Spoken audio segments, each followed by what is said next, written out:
E boa tarde a todos, a todas. Hoje nós vamos seguir então com mais um capítulo, o capítulo 17, que trata então do artigo. Ele vai trazer uma discussão interessante a respeito da aprendizagem por descoberta. Então, por que a aprendizagem por descoberta é uma maneira ruim de descobrir as coisas e por que a aprendizagem orientada não é. Então, faz parte aí do nosso PPG-Sim, da Universidade Luterana do Brasil, e vamos olhar para essa discussão aqui bastante pertinente. O artigo original, então, ele foi publicado em 2006, e ele trata, o título dele é Por que a orientação mínima durante a instrução não funciona? Então, é isso que ele quer discutir, ele traz essa discussão interessante, fazendo um contraponto nessas duas possibilidades do aprendizado, uma guiada e outra não guiada. Então ele faz justamente uma crítica ao que ele chama de aprendizagem por descoberta. E essa imagem é bastante sugestiva, porque ele indaga, né, que o vagão da descoberta, ele é quase como procurar uma agulha num palheiro, porque colocar situações para que os estudantes descubram por si próprios é algo que não é eficaz no processo de aprendizagem. Então, ele traz algumas ideias iniciais e a principal dela, que ele vai discutir durante o artigo, é que aprender simplesmente significa que houve uma mudança na memória de longo prazo. Então, ele está baseado na arquitetura cognitiva, então a memória de trabalho e memória de longo prazo. Então, o processo de assimilação e acomodação do aprendizado. Ele trata, então, que a memória de longo prazo é aquela que deve ser, digamos, incentivada no processo de aprendizagem. E a questão principal que ele traz já nos primeiros parágrafos do texto é de que forma, como que o professor pode trabalhar com os estudantes para que essa memória de longo prazo seja alcançada. Então, para que o processo de aprendizagem seja efetivado por meio das situações de aula. Né? Ele traz uma crítica ao modelo, que esse é um modelo hegemônico, esse é um modelo que impera nas salas de aula, e ele diz então que essa abordagem é um processo menos eficaz, né, no qual o professor apenas apresenta poucas situações para que os estudantes busquem informações e aprendam por eles mesmos. Né? Isso é um método não eficaz. Então, por quê?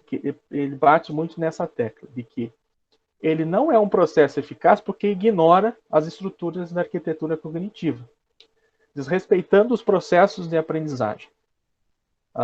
Uma vez que ele coloca para que os estudantes, numa possibilidade de autonomia, eles busquem respostas para problemas que são apresentados. A contestação que ele faz sobre esse processo de orientação mínima é justamente a questão de fazer com que os estudantes construam suas próprias soluções para problemas e também o conhecimento adquirido através da experiência, apenas através da experiência. Então, é o estudante mobilizar as experiências que ele já possui, apenas isso, para que ele resolva novos problemas, para que ele possa avançar etapas no processo de aprendizagem. Então, é justamente esses dois pontos que ele contesta sobre orientação mínima. E daí ele coloca em jogo o papel do professor, do mediador, do tutor, enfim, que está nesse processo de aprendizagem. Né? Que ele não assume um papel que poderia assumir numa possibilidade de instrução ou de orientação para os estudantes. Ele diz, então, que a orientação mínima são informações relevantes e essas informações, elas não necessariamente ajudam os estudantes a resolver problemas, mas elas estão ali disponíveis e cabe ao estudante querer ou não utilizá-las. Então, é um papel que busca que o estudante tenha as respostas com instrumentos que ele pode ou não utilizar. Então, não há um caminho a ser seguido. Na contramão disso, então, a proposta é o contrário. Uma proposta de orientação instrucional explícita, que é, então, diferente da instrução minimamente orientada. Então, o que é um e o que é outro? A instrução minimamente orientada então, é quando o professor oferece orientação parcial ou mínima, esperando que os alunos descubram alguns ou todos os conceitos e habilidades que devem aprender por conta própria. Por outro lado, a proposta, então, do artigo é a orientação instrucional explícita, que é o papel do professor para auxiliá-los no desenvolvimento máximo de habilidades e competências para o seu aprendizado. Então, o professor fornece as informações, seja por meio dialogado, seja na própria aula, seja o passo a passo para a resolução de problemas, seja experiências já realizadas para que os alunos possam olhar para elas e possam repetir dentro dos problemas que os estudantes estão resolvendo, enfim, uma infinidade de informações para que eles possam construir o seu aprendizado. Então, a crítica, um outro ponto que ele coloca também é que a instrução não guiada é um problema, porque além de ser ineficaz, ela, ao deixar o estudante descobrir as coisas por conta própria, ele pode levar a alguns equívocos conceituais sobre novos aprendizados. Então, deixar então o estudante por conta própria. Então, ele pode ter conhecimentos incompletos ou desorganizados, faltando orientação de um professor. Como é que isso se dá, então, na sala de aula, né, para a aprendizagem? Então, o professor, ao planejar suas aulas, ele deve considerar a estrutura cognitiva.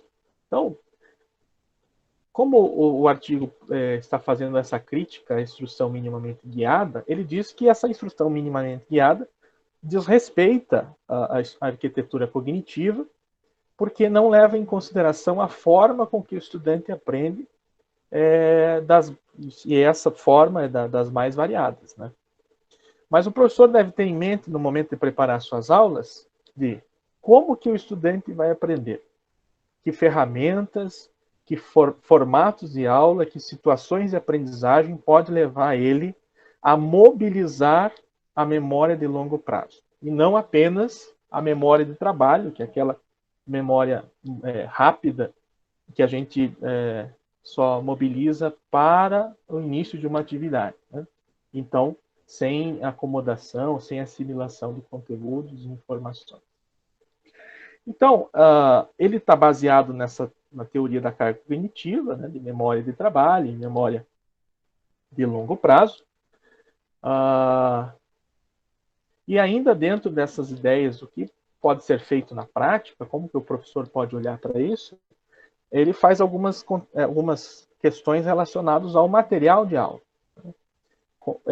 Quais possibilidades, ou será que o que o professor dispõe para os estudantes, às vezes não é muita coisa, que às vezes, principalmente para um conteúdo desconhecido, uma informação desconhecida, acaba sendo muita informação e que ele não tem condições de mobilizar a memória de longo prazo. Então, ele não aprende corretamente. Então, como que é? Fazer uma revisão do material que é utilizado para o desenvolvimento de aulas. E também novos elementos de aprendizagem. As interações desses elementos e como que esses elementos novos que serão apresentados em uma aula, como que isso está relacionado com a experiência do estudante, mobilizando conhecimentos que ele já possui com conhecimentos novos que ele vai adquirir. Como que isso está relacionado? Para que ser algo que tenha sentido. Nesse sentido, então, falando de materiais, de métodos, enfim, o cuidado com a instrução não guiada, porque ela acaba sobrecarregando a memória de trabalho, que é uma memória limitada, e que ela, por bloquear as possibilidades da memória de longo prazo, ela é uma aprendizagem ineficaz e ineficiente nesse sentido, né?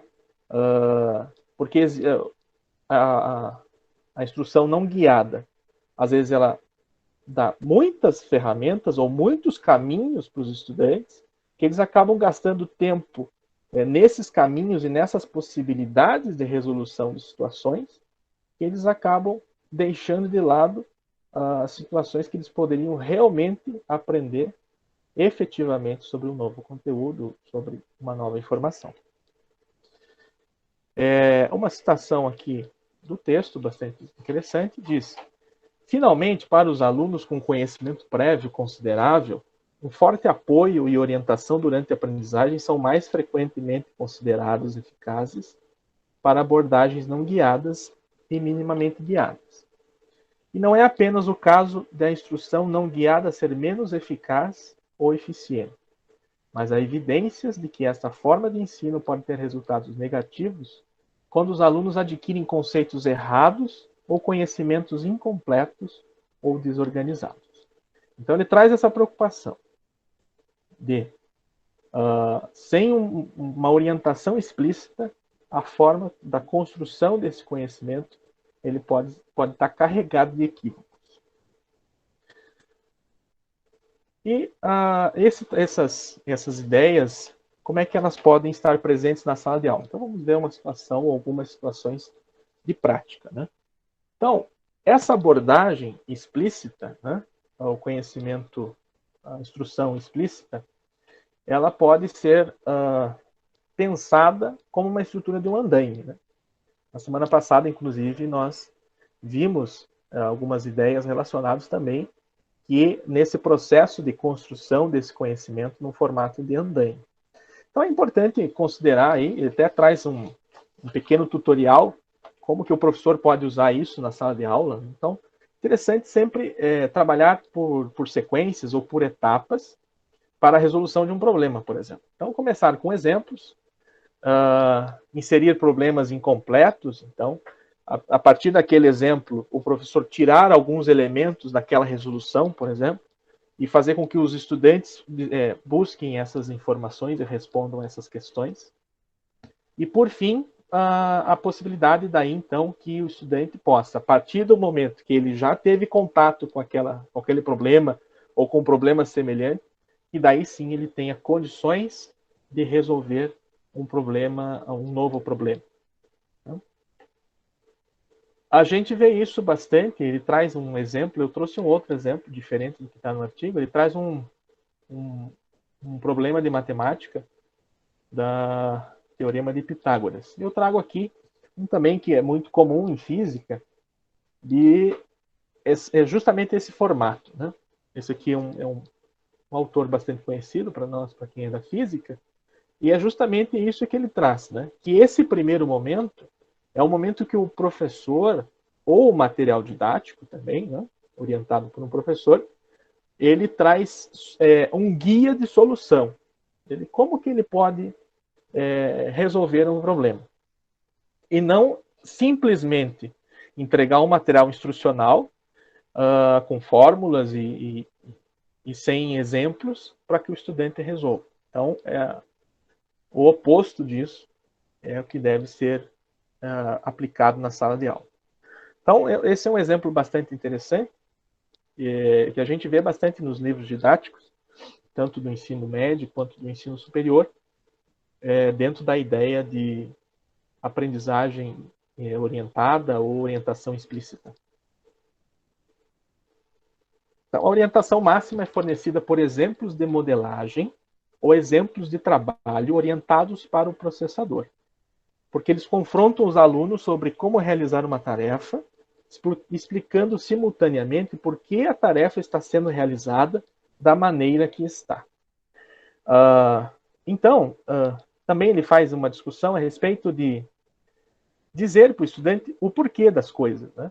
Por que o valor de uma incógnita é aquele valor. Qual foi o caminho percorrido para chegar até aquela resposta? Então, ele tem essa preocupação para que o estudante possa visualizar um problema, ele possa se colocar naquele problema e que tenha condições de, a partir do momento que ele sabe os porquês daquelas respostas, ou do caminho a ser percorrido, para que ele possa, então, entender e explicar a tarefa que ele está realizando. Daí, para a gente finalizar, eu pensei em algumas ideias para serem difundidas a partir do que ele traz no artigo, de que a instrução bem projetada, então o planejamento do professor, garante que os alunos não sejam oprimidos pela complexidade de uma tarefa e que aprender não precisa ser um suplício. O processo de aprendizagem precisa ser algo que os estudantes entendam o porquê das coisas, saibam os caminhos que eles estão percorrendo, para que possa ter significado para eles. E um outro ponto importante sobre difusão de ideias é que o simples é diferente de fácil e o complexo é diferente de difícil, né? Então, o importante é o caminho que é percorrido para a resolução desses problemas. O que os estudantes já sabem, claro, isso deve ser considerado, isso é importantíssimo. E a forma com que ele vai resolver precisa ter um guia, precisa ser uma orientação guiada explicitamente para que ele possa vencer os desafios e possa mobilizar a memória de longo prazo e possa aprender efetivamente. Então, para encerrar com uma citação do próprio texto, nós temos que o objetivo da instrução não é fazer com que os alunos procurem e descubram informações, mas sim dar-lhe suporte específico para orientação sobre como manipular cognitivamente as informações de forma consciente, com o objetivo de aprendizagem e armazenar o resultado na memória de longo prazo. Então, o objetivo da aprendizagem. Então, ele assimilar uma situação, acomodar isso na arquitetura cognitiva e ter isso na sua memória de longo prazo. Aí sim, nós vamos ter a aprendizagem efetivada. Tá bem? Então, por hoje é isso que nós temos a apresentar.